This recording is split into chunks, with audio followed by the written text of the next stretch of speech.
નમસ્કાર. ધોરણ 11 વાણિજ્ય વ્યવસ્થા અને સંચાલન, ચેપ્ટર 5 ધંધાકીય વ્યવસ્થાના સ્વરૂપો 1. વિદ્યાર્થી મિત્રો, આ ચેપ્ટરમાં આપણે ભાગીદારીનો અર્થ અને તેની લાક્ષણિકતાઓ વિશે અભ્યાસ કર્યો. આજે ભાગીદારીની વ્યાખ્યા અને ભાગીદારી પેઢીના ફાયદા અને મર્યાદાઓ વિશે અભ્યાસ કરીએ. 1932ના ભારતીય ભાગીદારી કાયદા મુજબ ભાગીદારીની વ્યાખ્યા જોઈએ તો ભાગીદારી એ એવી વ્યક્તિઓ વચ્ચેનો સંબંધ છે કે જેઓ બધા દ્વારા કે બધા વતી કોઈ એક દ્વારા ચલાવાતા ધંધાનો નફો વહેંચી લેવા સંમત થાય. ભાગીદારીનો ધંધો બધા ભાગીદારો ચલાવી શકે અથવા બધાના વતી કોઈ એક કે એકથી વધુ ભાગીદારો પણ ચલાવી શકે. આનો અર્થ એમ થાય છે કે દરેક ભાગીદારને ભાગીદારીનો ધંધો ચલાવવાનો હક છે. કોઈ પણ ભાગીદાર પેઢીનો ધંધો ચલાવવા માટે જે કંઈ વ્યવહાર કરે તેને માટે તે પોતે જાતે જ જવાબદાર ગણાય છે, પરંતુ બાકીના બધા ભાગીદારો અને ભાગીદારી પેઢી પણ તેને માટે જવાબદાર બને છે. આમ દરેક ભાગીદાર એ બીજા ભાગીદારનો એજન્ટ એટલે કે પ્રતિનિધિ છે એવું પણ કહી શકાય. વિદ્યાર્થી મિત્રો, અહીં 1 માર્કનું પ્રશ્ન અથવા તો 2 માર્ક્સ માટે વિધાન પણ હોઈ શકે કે દરેક ભાગીદાર બીજા ભાગીદારનો એજન્ટ કે પ્રતિનિધિ છે સમજાવવું, તો પણ આપણે એને આ રીતે સમજાવવાનું થાય. ભાગીદારી પેઢીના ફાયદાઓ છે તેની વાત કરીએ તો વિદ્યાર્થી મિત્રો, અહીં ભાગીદારી પેઢીના ફાયદાઓના મુદ્દા 11 આપેલા છે અને મર્યાદાઓ છે તે 7 આપેલી છે. આ દરેક મુદ્દાઓની આપણે યોગ્ય છણાવટ કરતા જઈએ. વચ્ચે વચ્ચે કોઈ 1 ગુણના પ્રશ્નો અથવા તો 2 માર્ક્સ માટેના વિધાનો છે એ પણ હોઈ શકે, એટલે ધ્યાનથી સમજવાનો પ્રયત્ન કરજો. પહેલો મુદ્દો જોઈએ, સરળ અને ઓછી ખર્ચાળ સ્થાપના વિધિ. ભાગીદારી પેઢીની સ્થાપના વિધિ સરળ છે અને ઓછી ખર્ચાળ છે. એટલે આપણે ખાસ કરીને અહીંયા કંપનીના દ્રષ્ટિકોણને ધ્યાનમાં રાખીને કહી શકીએ કે કંપનીની સ્થાપના વિધિ લાંબી છે, આટીઘૂટીવાળી, અટપટી છે, તો તેની સરખામણીમાં ભાગીદારી પેઢીની સ્થાપના વિધિ એ સહેલી છે અને ઓછી ખર્ચાળ છે. ખાસ કાયદાની વિધિમાંથી પસાર થવું પડે નહીં. કંપની માટે તો વિધિ કરવા માટે વધારે મોટો કાયદો છે, એની દરેક જોગવાઈઓ છે તપાસવી પડે. આમ 1932ના કાયદા અનુસાર ભાગીદારી પેઢી છે તેની સ્થાપના કરી શકાય, પરંતુ પેઢીની નોંધણી કરાવવી ફરજિયાત નથી. જો નોંધણી કરાવવામાં આવે તો હિતાવહ છે. તો વિદ્યાર્થી મિત્રો, અહીં પણ એક વિધાન હોય કે ભાગીદારી પેઢીની નોંધણી ફરજિયાત નથી પરંતુ હિતાવહ છે. તો આપણે ચોક્કસ કહી શકીએ કે ભાગીદારી પેઢીનો કાયદો 1932 તેમાં આવી જોગવાઈ છે કે કોઈ ભાગીદારી પેઢીની નોંધણી કરાવે એવું ફરજિયાત નહીં, મરજિયાત છે, પરંતુ ઈચ્છનીય ગણાય. જો નોંધણી કરાવેલી હોય તો ભાગીદાર માટે, ભાગીદારી પેઢી માટે અને ભાગીદાર અને પેઢીએ ત્રાહિત પક્ષ સામે કોઈ દાવા માંડવામાં આવે તો નોંધણી કરાવીએ તો ઈચ્છનીય ગણાય. ત્યાર પછી બીજો મુદ્દો જોઈએ ફાયદાનો, તો કાર્યક્ષમ સંચાલન. વૈયક્તિક માલિકી કરતાં ભાગીદારી પેઢીમાં એક કરતાં વધુ વ્યક્તિઓ હોય છે, એટલે વિશિષ્ટ જ્ઞાનનો છે એ પેઢીને લાભ મળે. કારણ કે એક કરતાં વધુ વ્યક્તિ હોય તો વધુ બુદ્ધિ છે, વધુ આવડત છે અને વધુ અનુભવ છે એ ભાગીદારી પેઢીને મળે. ધંધાનું સંચાલન ભાગીદારોના હાથમાં જોવાથી તેઓ સંચાલનમાં વ્યક્તિગત રસ અને કાળજી પણ દાખવતા હોઈએ છે. ભાગીદારોનું કર્મચારીઓ પર સીધું નિયંત્રણ પણ હોઈ શકે, એટલે પેઢીનું સંચાલન છે એ કાર્યક્ષમ થાય. સ્વાભાવિક છે કે પેઢીનું સંચાલન કાર્યક્ષમ થાય એટલે પેઢી છે એ નફો કરે. ત્રીજો ફાયદો જોઈએ, શાખ પાત્રતામાં વધારો. પ્રત્યેક ભાગીદારની જવાબદારી અહીં અમર્યાદિત હોવાથી ભાગીદારી પેઢીના દરેક ભાગીદારો અને પેઢી છે એના માટે ઊંચી શાખ છે એ બજારમાં હોઈ શકે. વેપારી પેઢીને ઉધાર માલ વેચવા કે નાણાંનું ધિરાણ કોઈ અન્ય વેપારી કે પેઢી છે એ ભાગીદારી પેઢીને કરતાં અચકાતા નથી. કારણ કે જો ભાગીદારી પેઢીને નાણું છે એ ઉછીનું આપવામાં આવે તો અહીં પેઢીની જવાબદારી એટલે કે બધા ભાગીદારોની જવાબદારી અમર્યાદિત હોવાને કારણે જો પેઢી દેવું ન ચૂકવે તો ભાગીદારો પોતાની ખાનગી મિલકતોમાંથી પણ પેઢીનું દેવું છે એ ચૂકવી શકે. એટલે આમ વૈયક્તિક માલિકીની સરખામણીમાં ભાગીદારીના ધંધા માટે શાખ પ્રાપ્તિની શક્યતા છે એ વધુ જોવા મળે છે. વિદ્યાર્થી મિત્રો, અહીં 2 માર્ક્સ માટેનું એક વિધાન પણ પૂછાઈ જાય કે ભાગીદારીના ધંધામાં શાખ પ્રતિષ્ઠા એ વધારે ઊંચી હોય છે એ સમજાવવું, તો આપણા મુદ્દો છે તેનો જવાબ ત્યાં આપવાનો થાય.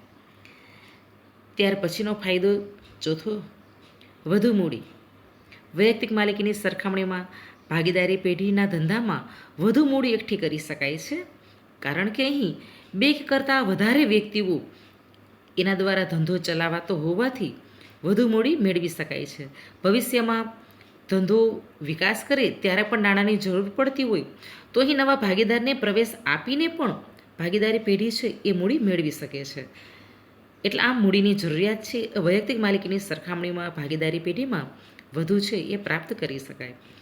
ત્યાર પછી 5મો ફાયદો જોઈએ, શ્રમ વિભાજનનો લાભ.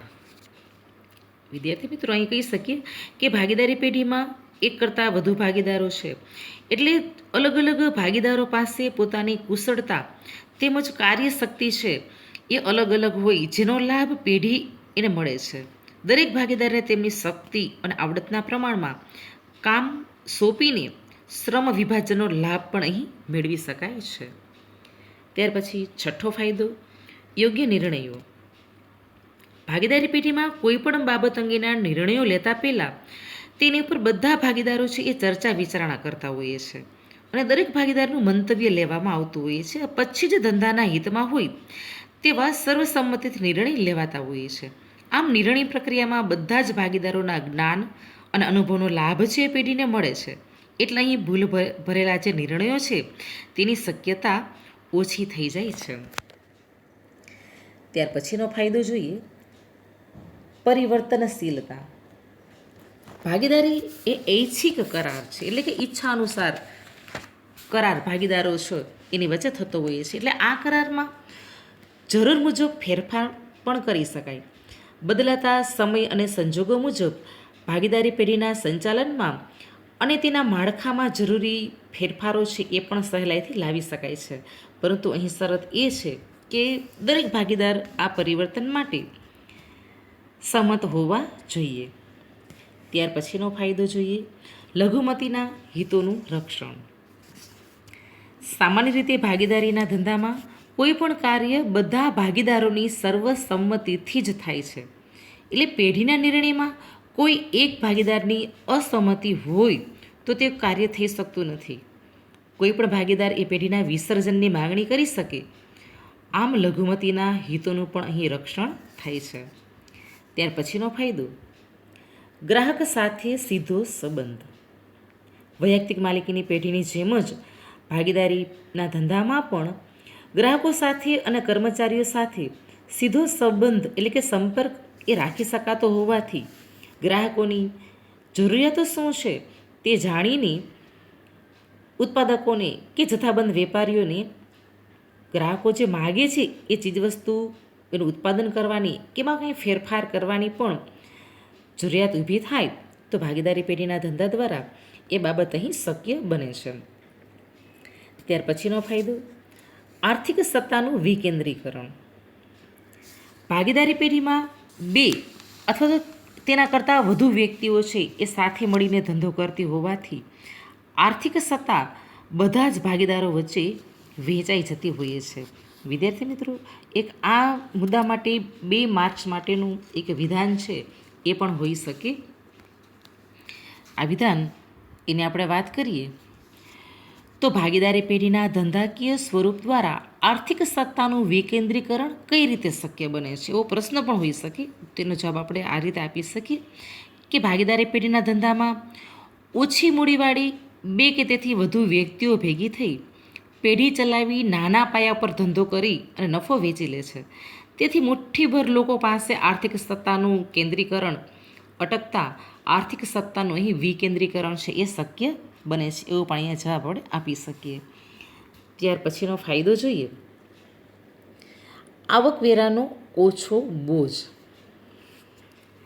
ભાગીદારી પેઢીનો નફો દરેક ભાગીદારને ભાગીદારી કરાર મુજબ વહેંચાઈ જતો હોય છે. વિદ્યાર્થી મિત્રો, અહીં ભાગીદારીના ધંધામાં ભાગીદારો વચ્ચે કરાર છે કરવામાં આવતો હોય છે. આવો કરાર એ લેખિત હોઈ શકે અને મૌખિક કરાર છે એ પણ હોઈ શકે. એટલે કરારને આધીન નફો અને નુકસાન છે તે વેચાઈ જતું હોય છે. એટલે અહીં આવકવેરાની વાત કરીએ તો પેઢી જે નફો કરે છે એ નફાનો ભાગ દરેક ભાગીદારો વચ્ચે એ વેચાઈ જાય. એટલા માટે આવકવેરાનો અહીં ઓછો છે એ બોજ પડે છે. અહીં 1 માર્કનો પ્રશ્ન પણ આવો હોઈ શકે કે ભાગીદારીમાં આવકવેરાનો ઓછો બોજ કેમ હોય છે? તેનો જવાબ આપણે આ રીતે આપી શકીએ કે ભાગીદારીના ધંધામાં નફો દરેક ભાગીદારો વચ્ચે ભાગીદારી કરાર અનુસાર વેચાઈ જાય છે. તેથી આવકવેરાનો બોજ છે એ પણ ઓછો પડે છે. વિદ્યાર્થી મિત્રો, અહીં ભાગીદારી પેઢીના ફાયદાઓ છે તેની વાત કરી. હવે તેની મર્યાદાઓ છે તેના વિશે જોઈએ. તો પહેલી મર્યાદા મર્યાદિત મૂડી. વિદ્યાર્થી મિત્રો, અહીં આપણે એવું કહી શકીએ કે આધુનિક ઉદ્યોગ ધંધાના વિકાસ માટે અને જો વિશાળ કદના એકમો છે એની સ્થાપના કરવી હોય તો ભાગીદારી પેઢીના ધંધામાં મૂડીની જરૂરિયાત છે એ પૂરી કરી શકાય નહીં. એટલે ભાગીદારો દ્વારા મૂડી છે એ વધુ એટલી બધી એકઠી ન કરી શકાય, ખાસ કરીને કંપનીની સરખામણીમાં. ભાગીદારી પેઢી દ્વારા મોટા પાયા પરના ધંધાનો જો અવકાશ ઓછો રહે એવું આપણે કહી શકીએ. અને સંશોધન જેવા કાર્યો માટે પણ મર્યાદિત મૂડી છે એ ભાગીદારી પેઢી પાસે હોય. એટલે વધારે કોઈ કંપની જેવા મોટા એકમ કે સંશોધન કાર્ય છે પણ અહીં હાથ ધરી શકાતું નથી. ત્યાર પછીની મર્યાદા જોઈએ, અમર્યાદિત જવાબદારી. આપણે જાણીએ છીએ કે ભાગીદારી પેઢીના દરેક ભાગીદારોની જવાબદારી અમર્યાદિત હોય છે. અમર્યાદિત જવાબદારી એટલે શું એની આપણે ચર્ચા આગળ કરી જ ગયા છીએ. છતાં અમર્યાદિત જવાબદારી એટલે એવી જવાબદારી કે કોઈ એક ભાગીદાર પેઢી વતી કરેલા કાર્ય માટે બધા જ ભાગીદારો જવાબદાર બને છે. જો પેઢી દેવું કરે તો દેવું ચૂકવવા માટે પેઢીની મિલકતો પૂરતી ન હોય તો ભાગીદારોએ પોતાની અંગત મિલકતો પણ વેચીને પેઢીનું દેવું છે એ ભરપાઈ કરવું પડે. અહીંયા વિધાન પણ 2 માર્ક્સ માટેનું હોઈ શકે કે ભાગીદારી પેઢીની જવાબદારી અમર્યાદિત હોય છે, સમજાવો. તો એનો જવાબ આપણે આ મુદ્દામાંથી જ દેવાનો થાય. ત્યાર પછીની મર્યાદા જોઈએ, વિસંવાદિતાની શક્યતા. ભાગીદારીમાં મતભેદ અને વિસંવાદિતાની શક્યતા રહેલી છે. કારણ કે અહીં એક કરતાં વધુ વ્યક્તિઓ દ્વારા ધંધો ચલાવવામાં આવે છે. હા, ભાગીદારીમાં જ્યાં સુધી સંપ અને સુલેહ હોય ત્યાં સુધી સંચાલન વ્યવસ્થિત રીતે થાય. પરંતુ જ્યારે ભાગીદારો વચ્ચે વિખવાદ અને કુસંપ ઊભો થાય ત્યારે વિસંવાદિતાની શક્યતા રહે છે. તો અહીં પેઢી છે એ ઘણી વખત એનું વિસર્જન પણ કરવું પડે, આવું બને. ત્યાર પછીની મર્યાદા જોઈએ, રહસ્યોની જાળવણી મુશ્કેલ. ભાગીદારી પેઢીમાં આપણે જાણીએ છીએ કે એક કરતાં વધુ વ્યક્તિઓ દ્વારા ધંધો કરવામાં આવે છે. એટલે ધંધાના જે કંઈ કોઈ ગુપ્ત રહસ્યો હોય તો ભાગીદારી પેઢીમાં એ જળવાતા નથી. ભાગીદારીમાં કોઈ પણ અગત્યનો ધંધાકીય નિર્ણય લેવાનો થાય તો બધા જ ભાગીદારો સાથે ચર્ચા વિચારણા કરીને જ એ નિર્ણય લેવાતો હોઈએ છે. અને ભાગીદારો સાથેની આ ચર્ચા વિચારણાના લીધે ધંધાના કોઈ રહસ્યો છે તેની અહીં અસરકારકતા પણ જાળવી શકાતી નથી. આ એની મર્યાદા ગણાવી શકાય. અહીં વિધાન છે એ પણ પૂછાઈ શકે કે ભાગીદારી પેઢીમાં રહસ્યોની જાળવણી મુશ્કેલ છે. તો આપણે એક પ્રશ્ન પણ આ હોઈ શકે કે ભાગીદારીમાં કેમ રહસ્યોની અસરકારક જાળવણી શક્ય નથી? તો એનો જવાબ આપણે આ રીતે જ આપવાનો છે કે ભાગીદારીના અગત્યના ધંધાકીય જે કાંઈ નિર્ણયો છે એ બધા ભાગીદારો સાથે ચર્ચા વિચારણા કરીને જ લેવાના થતા હોય છે. તેથી ધંધાના રહસ્યો છે તે અહીં જાળવી શકાતા નથી. ત્યાર પછીની મર્યાદા જોઈએ તો હિસ્સાની ફેરબદલીની મુશ્કેલી. હિસ્સો એટલે કે ભાગ. ભાગીદારી ધંધામાં જે કંઈ ભાગીદારનો ભાગ છે એની ફેરબદલી એ સરળતાથી શક્ય નથી. એટલે કે ભાગીદારી પેઢીમાં ભાગીદાર પોતાનો હિસ્સો બીજી વ્યક્તિને તબદીલ કરે, ફેરબદલી કરે, દાનમાં આપે, ભેટમાં આપે, વારસામાં આપે, તેવું અહીં સરળતાથી થઈ શકે નહીં. ફેરબદલી કરવી હોય તો સર્વસંમતિ એટલે કે બધા જ ભાગીદારોની સંમતિ હોય તો જ એ શક્ય બને છે. અહીંયા પણ વિધાન અને પ્રશ્ન છે એ પણ આ મુદ્દામાંથી હોઈ શકે, યાદ રાખજો. ત્યાર પછીની મર્યાદા જોઈએ. નિર્ણયો લેવામાં વિલંબ. કાયદેસર રીતે દરેક ભાગીદાર એ પેઢીના સંચાલનમાં ભાગ લઈ શકે છે. એટલે ભાગીદારોમાં અંદરના કુસંપ અને જો વિખવાદ હોય તો તેના કારણે નિર્ણયો છે એ ઝડપથી લઈ શકાતા નથી. એટલે કે નિર્ણયમાં વિલંબ થાય અને નિર્ણયમાં વાર લાગતી હોય તો ઘણી વખત ધંધાકીય એકમને કોઈ તક મળેલી હોય એ તક પણ એને જતી કરવી પડે, જેથી સંચાલન કથળે છે. આંતરિક વૈમનસ્ય એટલે કે અહીંયા મતભેદ અને વેરઝેર છે એવા કારણ પણ ઊભા થાય અને ભાગીદારી પેઢી છે એનું વિસર્જન પણ કરવું પડે. ત્યાર પછીની મર્યાદા જોઈએ. ટૂંકું આયુષ્ય. ભાગીદારી પેઢીમાં કોઈ પણ ભાગીદાર એ નાદાર જાહેર થાય, અસ્થિર મગજનો બને કે મૃત્યુ પામે તો કાયદેસર રીતે ભાગીદારીનો અંત આવે છે. અહીં એટલું ચોક્કસ કહીશ કે જો બાકીના ભાગીદારો સહમત હોય તો પેઢી છે આગળ ચલાવી શકાય. આવો 1932નો કાયદો છે તેમાં જોગવાઈ કરેલી છે. પરંતુ જો કોઈ ભાગીદારો છે એ સહમત ન હોય તો અહીંયા પેઢી છે એ ટૂંકું આયુષ્ય ધરાવે છે એવું કહી શકાય. અહીંયા પણ વિદ્યાર્થી મિત્રો એક પ્રશ્ન અથવા તો વિધાનના સ્વરૂપમાં હોઈ શકે કે ભાગીદારી પેઢીનું આયુષ્ય કેમ મર્યાદિત હોય છે. તો કહી શકીએ કે ભાગીદારી પેઢીમાં જો કોઈ ભાગીદાર નિવૃત્ત થાય, મૃત્યુ પામી, માનસિક અસ્થિરતા કે નાદારી થાય તો પેઢીનું વિસર્જન થવાની શક્યતા વધુ રહે છે. તેથી ભાગીદારી પેઢી છે એ મર્યાદિત એટલે કે ટૂંકું આયુષ્ય ધરાવે છે એવું કહી શકાય. વિદ્યાર્થી મિત્રો, હવે પછીના ટોપિકમાં આપણે ભાગીદારના પ્રકારો છે તેના વિશે અભ્યાસ કરીશું. ધન્યવાદ.